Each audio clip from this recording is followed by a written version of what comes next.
If you apply for admission in a particular university, I mean, you wrote every necessary examination to step into that university, and because of one thing or the other, you did not get to the cutoff mark, and then the university didn't give you admission into their institution.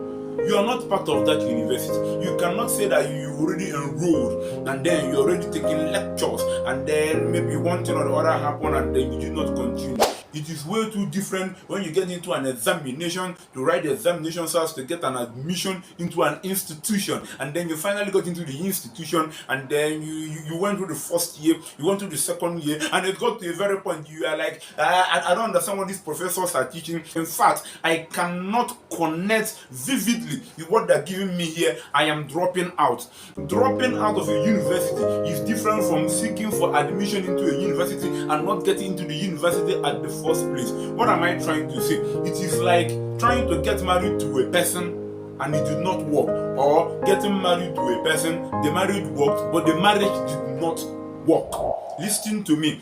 The Bible made us to understand that whosoever shall put away his wife, saving for the cause of fornication. What am I trying to say? No married person commits fornication. No married man or married woman gets into fornication. Let it be understood.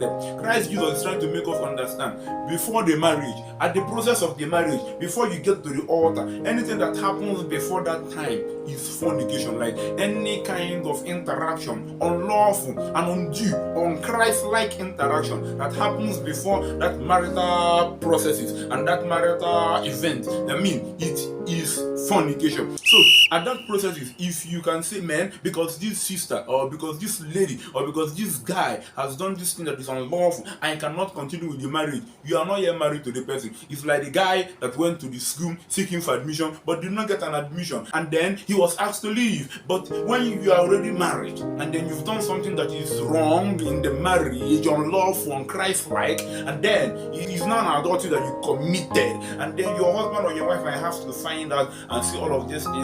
God hates putting away. The question is, when a thing like this happens, what can we do? I will tell you what you can do. Listen to me.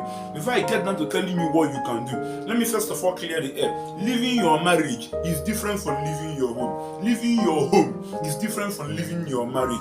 There could be a situation whereby you have a husband that is cheating. He has all of this kind of attitude of when he cheats, he comes back, he beats you up, he comes back, he does not eat your food, he comes back and make your home very, very unbearable for you, and he's getting to the point that he's threatening your life. You can actually leave your home and might go to your parents' home, a friend's home, a friend that fears the Lord, if you fear the Lord, a sister's home, a coordinator, a female coordinator's home, and remain unmarried. So in situations like that, you are not leaving your marriage. You are still praying for your marriage to work, but then you just left home, you just gave the man some space, and then you go to somewhere where you can actually get a fresh air. At that point, you are in moments of prayer, in moments of seeking the Lord and begging him to give you a better life with your own husband, not a newer husband, but your former husband, because God hates putting away. So leaving your home is different from leaving your marriage. If you leave your home, maybe because of things that are threatening your life, you haven't left your marriage.